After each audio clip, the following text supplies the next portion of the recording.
Well, good afternoon, folks. Today, I want to bring you inside of our camper rig and talk about a few safety features as well as how to manage the fresh, the gray, and the black water tanks before you go on a trip.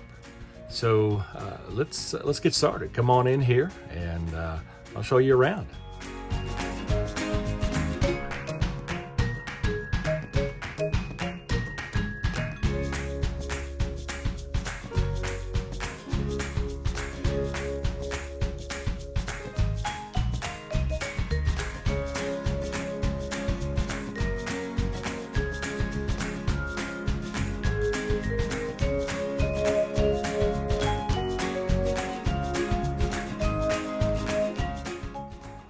So while I'm filling my freshwater tank, inside I'm going to turn on the water pump.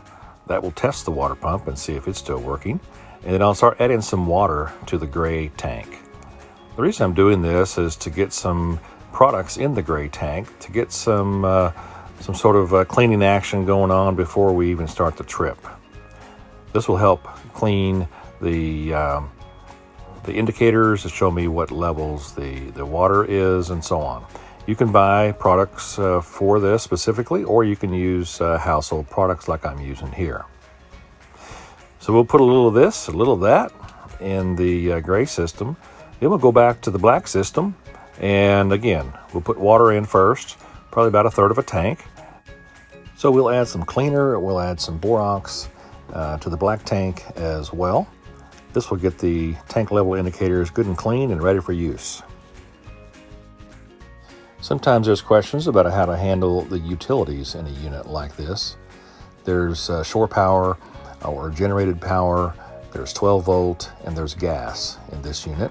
I prefer just to leave mine on auto, and it will look for electricity first, or 12 volt, and then it will look for gas. So I just leave it on auto even going down the road, and that makes sure the refrigerator and freezer and such stays on, and it works out pretty well.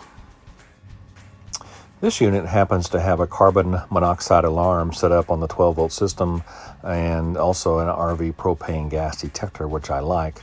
These are all wired in. Yours might be battery operated. If they are, you'll want to make sure that you have batteries in these units before you go. So on this trip, I threw in some nitrile gloves. I'm going to use those at gas pumps, at gas stations, and also to deal with the black water tank. Also, we're going to bring along some masks in case we need them, which we will.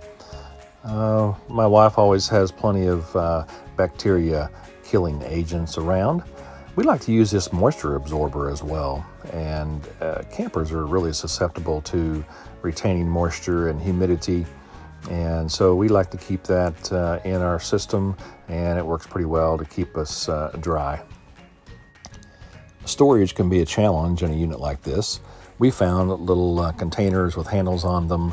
There's a his and hers for different clothing items or different things you want to put on shelves, different ways to hang things in our unit to make it easier to live and find things.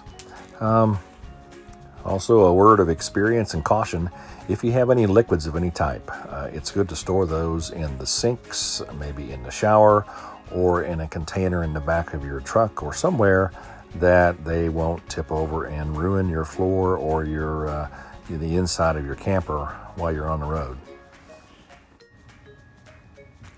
So last but not least, there are several iPhone apps like the Good Sam app, the Harvest Host app, the LPG Tank app that I like to use while on the road. Gonna have to have McDonald's, of course, and TripAdvisor, so use those to your advantage. Well, folks, I hope you enjoyed this video. I hope you enjoy your 4th of July weekend as well. Don't forget to like, subscribe, comment, or dissent.